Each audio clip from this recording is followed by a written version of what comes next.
everyone, welcome to my channel 24/7 English. My name is Meenakshi and I'm going to teach 11th class students the subject English. So सबसे पहले I would like to say congratulations to all of the students that you got admission in 11th class.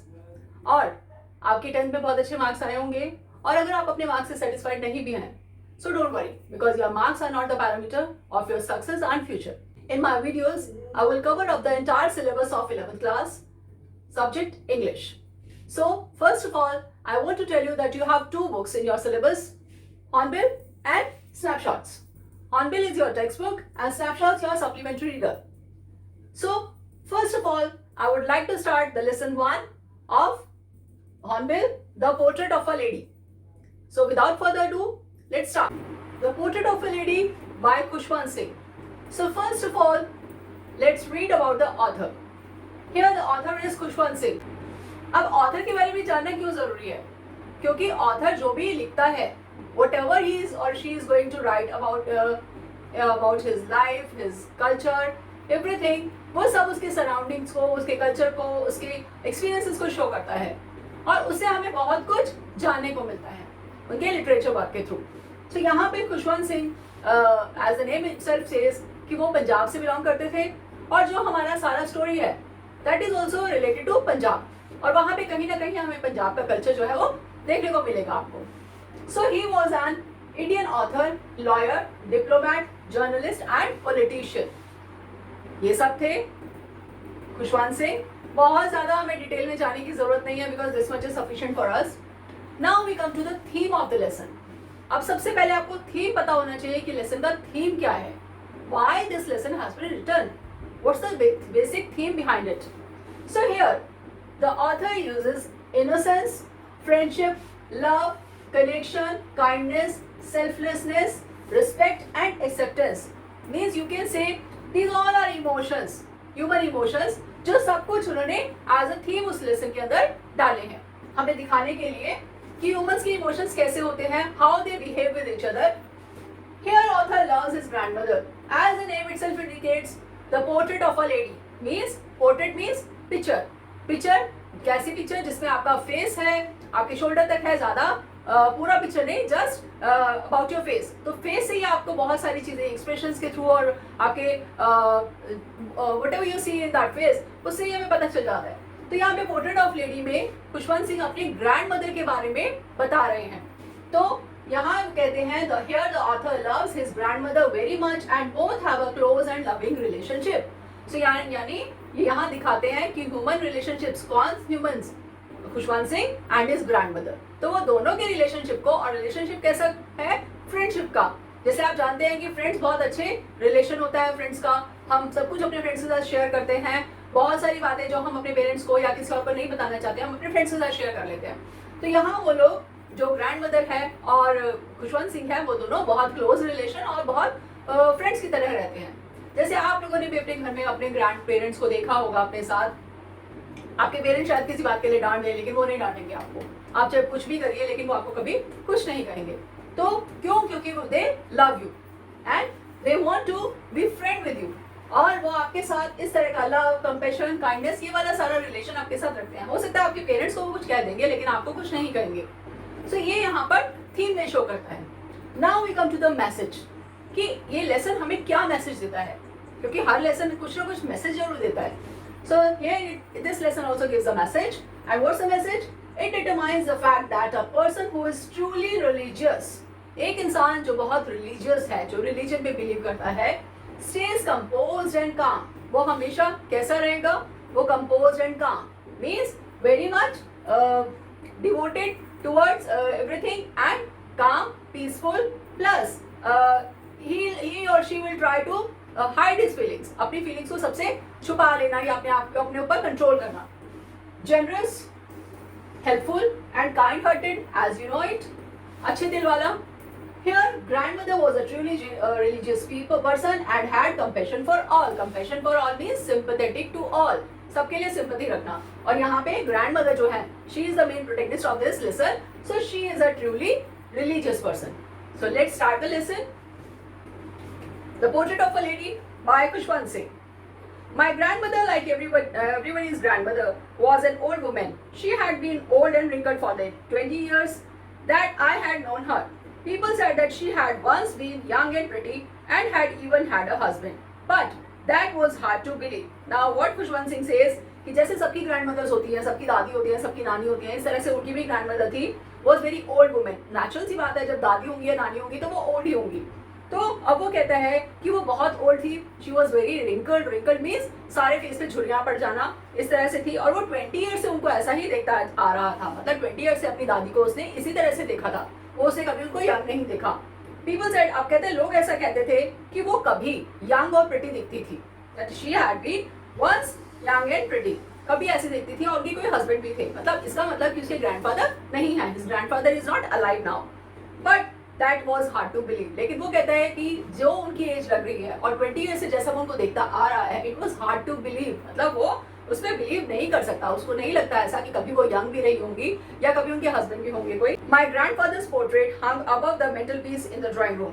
Mental peace you can say, as you can see on the screen also, जैसे fireplace के ऊपर कोई एक wooden का या marble का कोई ऐसा एरिया बना दिया जाता है ड्राइंग रूम में, कुछ to hang something or to put something just like a show piece. तो इस तरह से वहां पे वो कहते हैं उसके ग्रैंडफादर का पोर्ट्रेट यानी उनका एक फोटोग्राफ लगा हुआ था in the drawing room. He wore a big turban and loose fitting clothes. His long white beard covered the best part of his chest and he looked at least 100 years old. अब उसके grandfather कैसे दिखते थे उस portrait में? उन्होंने बड़ी turban means पगड़ी पहनी हुई थी और लूज फिटिंग क्लोथ्स कैसे कह सकते हैं, जैसे हम नॉर्मली कुर्ता पजामा जिसको बोलते हैं, तो कुर्ता पहना हुआ था. बिकॉज वो पोर्ट्रेट था तो वो ऐसा लग रहा था उनको देख के. और उनकी बहुत बड़ी सी बियर्ड यानी दाढ़ी थी और चेस्ट तक जा रही थी. और ही लुक्ड, बिल्कुल ऐसे लग रहे थे जैसे 100 years के कम से कम होंगे. He did not look the sort of person who would have a wife or children. He looked as if he could only have lots and lots of grandchildren. उनको देख के बिल्कुल ऐसा नहीं लगता था कि उनकी कोई वाइफ या उनके चिल्ड्रन भी होंगे. उनको देख के सिर्फ ऐसा लगता था कि ये जो जितने बूढ़े हैं इनके सिर्फ ग्रैंड और ग्रैंड चिल्ड्रन ही हो सकते हैं या ग्रेट ग्रैंड चिल्ड्रन हो सकते हैं. बस मतलब पोते पोतियां या और उससे ज्यादा वही हो सकते हैं. As for my grandmother, being young and pretty, the thought was almost revolting. Thought was almost revolting means very hard to believe. It was really hard to believe. मतलब वो उसको believe नहीं कर पाता था क्या कि उसकी grandmother being young and pretty, कि कभी वो young भी होंगी और कभी pretty भी थी. She often told us of the games she used to play as a child that seemed quite absurd and undignified on her part, and we treated it like the fables of the prophets she used to tell us. अब क्या बताते हैं, जैसे आप भी कभी अपनी दादी या नानी के साथ बैठेंगे तो अपनी ओल्ड स्टोरीज आपको बताएंगी कि हम बचपन में ऐसे करते थे, ये खेलते थे. तो she also use to tell the stories and the games she use to play during her childhood. तो अब वो बताता है कि जब वो चाइल्डहुड में जो गेम्स खेलती थी वो बताया करती थी उनको. And it was quite absurd. Absurd means it was quite illogical. मतलब ऐसा कोई लॉजिक नहीं लगता था कि वो इतनी बड़ी एज हो चुकी है उनकी और वो कोई गेम खेलती होंगी. And undignified means not dignified from her part, कि वो अच्छा नहीं लगता था कि इस एज में इस तरह की बातें वो कह रही हैं कि मैं खेलती थी. एंड वी ट्रीटेड, और उनको क्या कहते हैं कि वो ऐसे ट्रीट करते थे. Fables means short stories. और ऐसा मानते थे जैसे कोई छोटी छोटी स्टोरीज सुना रही हैं उनको. एंड वो स्टोरीज भी कैसी of the prophets she used to tell us. जैसे prophets means you can say the person related to God और the proclaimer of the God. तो वो इस तरह की जो गॉड से रिलेटेड छोटी छोटी स्टोरीज सुनाते हैं, तो ऐसा लगता था जैसे वो भी कोई स्टोरीज सुना रही हैं. She had always been short and fat and slightly bent. Her face was a crisscross of wrinkles running from everywhere to everywhere. Now, अब स्टार्टिंग में उसने बताया है कि उसकी ग्रैंडमदर कैसी थी. अब वो बता रहा है कि वो फिजिकली उनकी अपीयरेंस जो बता रहा है कि फिजिकली अपीयरेंस वो कैसी थी उनकी. तो वो कहता है she had been short मतलब हाइट कम थी उनकी, and fat also and slightly bent मतलब थोड़ा सा झुकी हुई. Her face was a crisscross of, और पूरा फेस जो है crisscross मतलब सारे फेस पे झुर्रियां पड़ी हुई थी. wrinkles इतने सारे थे फेस पे. running from everywhere to everywhere मतलब ऐसा लग रहा था जैसे यहाँ से wrinkles दूसरी साइड जा रहे हैं, ऐसे मतलब wrinkled face था पूरा, as you can see on the screen also. No, we were certain she had always been as we had known her. अब सर्टेन मतलब वो बहुत श्योर थे, डेड श्योर थे कि जब से वो अपनी ग्रैंडमदर को देखता आ रहा है तब से वो उनको इतना ही ओल्ड दिखता आ रहा है. और वो ये मानने को बिल्कुल तैयार नहीं था कि वो कभी यंग भी थी. वो कहता है जैसा मैं उनको देखता आ रहा हूँ वो हमेशा ऐसी ही रही होंगी. मतलब वो अपने यंग एज में भी ऐसी ही होंगी. कैसी? old, so terribly old that she could not have grown older and had stayed at the same age for 20 years. इतनी ज़्यादा ओल्ड कि अब इससे ज़्यादा वो ओल्ड और हो नहीं सकती, मतलब और उनकी एज अगर कितनी भी बढ़ जाए लेकिन वो इससे ज़्यादा ओल्ड नहीं दिख सकती। और 20 ईयर्स से लगता है कि उनकी एज जो है वो फ्रीज हो चुकी है। फ्रीज मतलब एक ही जगह पर आके रुक गई है, उससे ज़्यादा उनकी एज बढ़ी नहीं है और वो उतनी एज पर उसी तरह से है रुकी हुई है, मतलब वही उनका फेशियल स्ट्रक्चर है, वैसा ही उनका फेस है, उतनी ही वो बूढ़ी है 20 ईयर्स से। She could never have been pretty but she was always beautiful. Now he has used both of the words pretty as well as beautiful. अब इसका मतलब दोनों वर्ड्स डिफरेंट होते हैं, तो डिफरेंट कैसे हैं? प्रिटी तो आप ये कहेंगे कि समवन और समथिंग इज अट्रैक्टिव, जो आपको चीज देखने में एकदम अच्छी लगे वो प्रिटी हो गई। बट यहाँ पे he says beautiful, so beautiful means pleases the senses और माइंड एस्थेटिकली, मतलब कोई ऐसी चीज जो आपके मन को शांति दे, आपको सुकून दे, आपको देखते ही आपके आंखों को, आपको दिल को, आपकी शांति को सुकून मिले, वो ऐसी चीज that will be called as beautiful. She hobbled about the house in spotless white with her one hand resting on her waist to balance her stool. अब कहते हैं hobble. Hobble means walking in awkward way, मतलब कि टेढ़ा मेढ़ा लड़खड़ाते हुए चलना। वो ऐसे घर में घूमती रहती थी। अब लड़खड़ाते हुए क्यों कह रहे हैं? क्योंकि ओल्ड एज में आके नॉर्मली आपने देखा होगा, अपने घर में भी देखा होगा, अपने फैमिली मेंबर्स जो आपके ग्रैंड पेरेंट्स हैं उनके साथ भी, क्योंकि वो कहते हैं हमारे घुटनों में दर्द है या हमारे पैरों में दर्द है, हमसे चला नहीं जाता, तो वो थोड़ा सा लड़खड़ा के चलने लग जाते हैं। So same way she also use to walk in the house and in spotless white with one hand resting. अब now he says spotless white, मतलब बिल्कुल उसकी दादी जो थी एकदम गोरी चिट्टी थी और वो इस तरह से घूमती रहती थी घर में, और उनका her waist to balance her to and the one, एक हाथ उनका हमेशा उनकी वेस्ट यानी उनकी कमर पे रहता था और ऐसा लगता था जैसे अपने स्टूप को, यानी जो बेड हुई है उनके पीछे स्टूप निकल आया है, उसको स्टूप यू कैन से जैसे कुबड़ ऑल्सो, जैसे कुछ लोग झुक जाते हैं बिल्कुल, तो वो उसको बैलेंस करने के लिए अपना जो एक हैंड जो है वो अपने वेस्ट पर रखती है, अपनी कमर पर रखती है, ऐसा लगता था। And the other telling over her and the other telling the beads of her rosary, और दूसरा हाथ क्या करता था? दूसरा हाथ जो है she was having rosary in other hand. Rosary you can see on the screen, जैसे माला होती है, उसको आपने देखा होगा कि टेम्पल्स वगैरह में पुजारी वगैरह या और लोग उसको माला को लेके जपते रहते हैं, यानी उसके बीड्स को काउंट करते रहते हैं, तो वो भी इसी तरह से उसके बीड्स जो है वो काउंट करती रहती थी। Her silver locks were scattered untidily over her pale, puckered face, and her lips constantly moved in inaudible prayer. Now her silver locks मतलब उनके curly white hairs जो उनके फेस के ऊपर scattered फैले हुए हैं, अनटाइडली इधर उधर फैले हुए हैं, और फेस भी कैसा बताया है? पेल, येलोइश, डल हो चुका है because of her age. Puckered face means wrinkled face, wrinkle से भरा हुआ है। And her lips constantly moved, और उनके लिप्स जो हैं वो कॉन्स्टेंटली मूव करते रहते हैं, किसमें? इनऑडिबल प्रेयर्स, मतलब वो प्रेयर बोलती रहती हैं। इनऑडिबल मतलब not Audible, you can't hear that, आपको सुनाई नहीं देंगी, ऐसी प्रेयर्स वो बोलती रहती हैं। Yes, she was beautiful. She was like the winter landscape in the mountains, an expanse of pure white serenity, breathing peace and contentment. Now what he says, he is comparing his grandmother to the landscape in the mountains. Which landscapes? Winter landscapes. मतलब जैसे आपने winters में landscape देखे होंगे, landscape मतलब sceneries, जो mountains की scenery होती है, क्या होता है उसमें कि बिल्कुल सब वाइट बर्फ से ढका हुआ होता है और बहुत सुंदर सुंदर देखने को मिल रहा है, सब जगह वाइट ही वाइट सब कुछ दिख रहा है। तो इस तरह से वो अपनी ग्रैंड मदर को कंपेयर कर रहा है। An expense of pure white serenity means piousness, purity. अब अपनी ग्रैंड मदर के बारे में क्या कह रहा है? ऐसा बिल्कुल उनको देख के लग रहा है she is very calm, peaceful, full of serene purity, breathing peace and contentment, जैसे वो अपने अंदर भी पीस और कंटेंटमेंट को ही ले रही हैं। Contentment you can say satisfaction, that she is very much satisfied, she is satisfied with her life. जैसे आपने बहुत लोगों को देखा होगा उनको लाइफ में कभी सेटिस्फेक्शन नहीं मिलती, वो किसी चीज से सेटिस्फाइड नहीं होते, but she was very much satisfied and happy. अब जो लोग सेटिस्फाइड होते हैं वो खुश भी रहते हैं, तो वो भी ऐसी थी।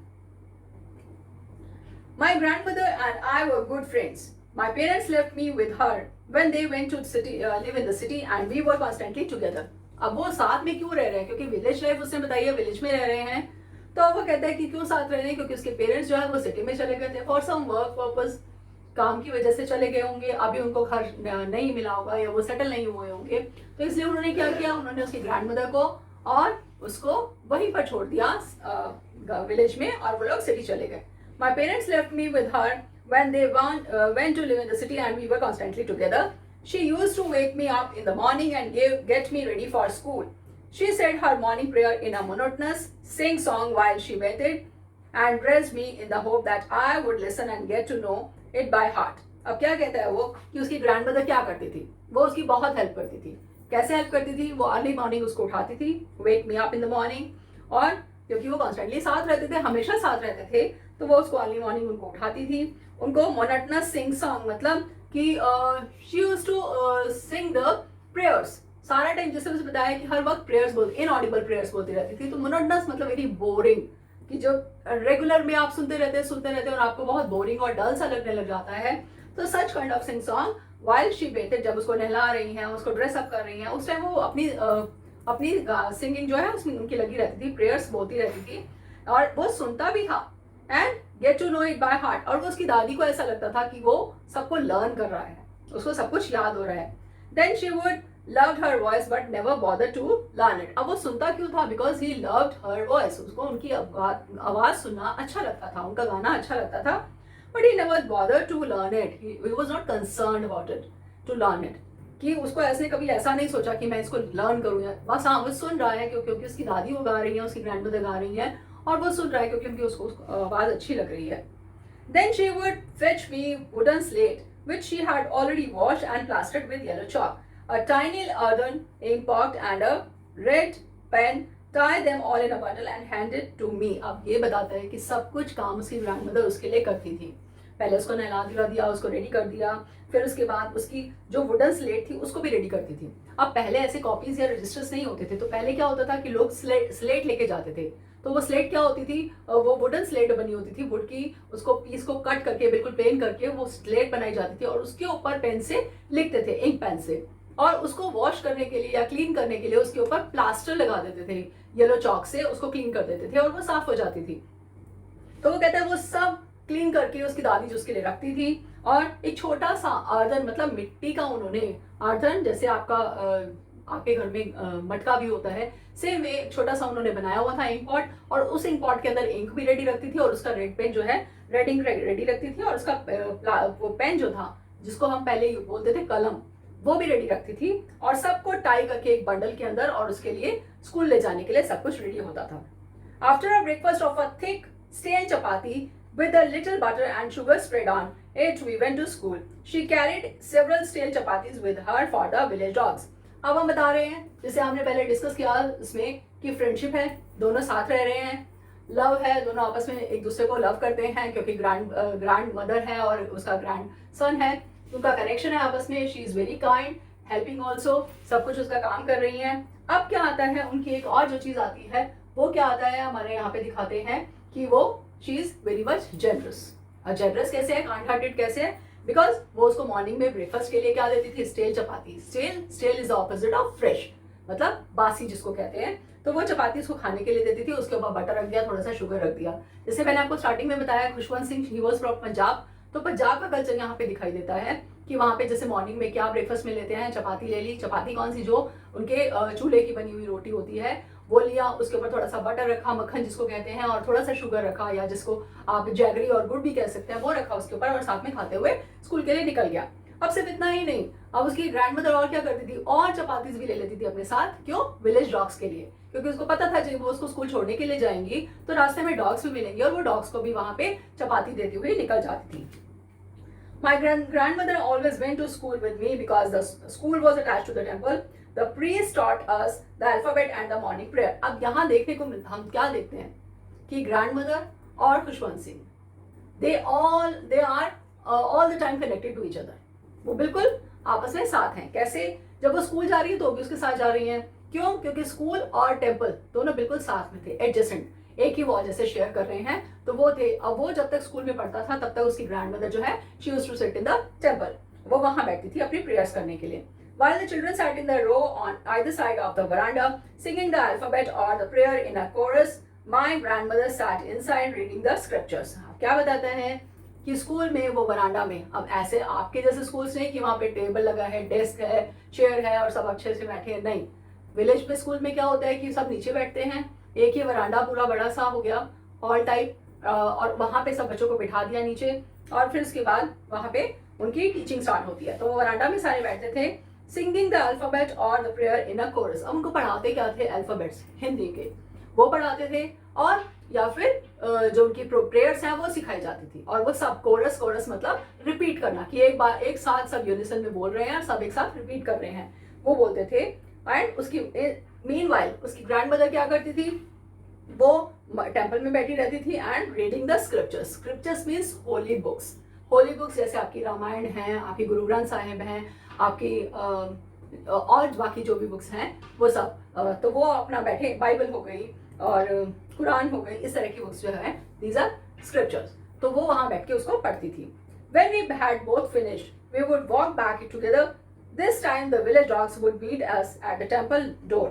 कहते जब ये सब खत्म हो जाता था, मेरी क्लास खत्म हो गई, मेरी ग्रैंड मदर ने भी अपना सब फिनिश कर लिया, तो उसके बाद क्या करते थे? हम लोग वापस आते थे, और वापस आते टाइम भी जो विलेज डॉग्स थे वो हमें रास्ते में मिलते थे, वो टेम्पल डोर पे ही खड़े होते थे। They followed us to our home, growling and fighting with each other for the chapatis we threw to them. अब वो मॉर्निंग में तो उसकी दादी ने उनको चपाती फेंक दी, अब वो डे टाइम में भी उनके पीछे, ग्राउलिंग मतलब गुर्राना, तो वो गुर्राते हुए उनके पीछे पीछे उनके घर तक उनको फॉलो करते हुए आ जाते थे। When my parents were comfortably settled in the city, they sent for us. Sent for us means they invited us. जब उसके पेरेंट्स कंफर्टेबली सेटल हो गए, जब उनको जॉब मिल गई, उनका घर मिल गया सिटी के अंदर, तब उन्होंने उनको भी इनवाइट कर लिया कि आप वो भी आपका सिटी में उनके साथ रहें। That was a turning point in our friendship. अब पहले तो ये दोनों इकट्ठे रहते थे, बट जब वो वहाँ सिटी में चले गए तो it was a turning point for their friendship, मतलब उनकी फ्रेंडशिप को एक अलग ही मोड़ दे दिया वहाँ आके। Although we shared the same room, my grandmother no longer came to school with me. I used to go to an English school in a motor bus. There were no dogs in the streets and she took to feeding sparrows in the courtyard of our city house. अब क्या बताते हैं कि अब वो दोनों चाहे बेशक शेयर कर रहे थे सेम रूम, दोनों ग्रैंड मदर और ग्रैंड सन सेम रूम में रह रहे थे, बट उसकी ग्रैंड मदर अब उसके साथ नहीं आती थी स्कूल के लिए। अब जितना टाइम उसके साथ उसकी ग्रैंड मदर विलेज में रहती थी तो उतना ज्यादा वो लोग आपस में बातें शेयर करते थे, अपने आपस में अपने एक्सप्रेशंस, अपनी फीलिंग्स, अपने थॉट शेयर करते थे। लेकिन अब उसकी ग्रैंड मदर उसको स्कूल छोड़ने नहीं आती थी, बिकॉज अब he was going to English school. English school means English medium school. वहां जाता था, मोटर बस से जाता था, यानी स्कूल बस आती थी उसको लेने के लिए। सो अब वहाँ पे रास्ते में उसकी ग्रैंड मदर को ऐसा कोई वो नहीं मिलता था अपॉर्चुनिटी कि वहाँ पे डॉग्स हैं और वो वहाँ पे उनको फीड करा सके। So what she has decided to do in the city, अब उन्होंने क्या करा, वहाँ आके सिटी में उन्होंने she started feeding the sparrows, कि वो वरांडा में बैठकर वहाँ पे, कोर्टयार्ड मीन्स जो ओपन वरांडा होता है घर पे, वहाँ बैठकर स्पैरोज आती थी और उनको फीड कराती थी। अब उनको दाना या ब्रेड या कुछ चपाती डाल के उनको देती थी, और वहाँ पे सारी वो स्पैरोज कलेक्ट होके वो सब बड़े मजे से उनके साथ खाया करती थी। Now this is the end of part 1, and very soon I'll come with the part 2 of this lesson, and in that part we will complete the lesson, and I hope that you understood this lesson very well, as much as we have done in the part 1. And if you like the video, then please click the button of like and comment in the comment section. Further, don't forget to share and subscribe the channel. Thank you very much. Very soon we will meet together. Thanks a lot. Thanks for watching.